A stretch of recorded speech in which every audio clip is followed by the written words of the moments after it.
In the COVID pandemic, there have been a lot of messages thanking frontline workers as healthcare heroes, and often they forget about EVS. And we want our staff to realize, that they're heroes too. They're saving lives every day. So we brought you guys here to celebrate you and thank you for your hard work and diligence throughout the COVID pandemic.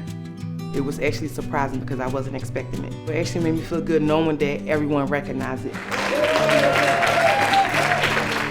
Thank you.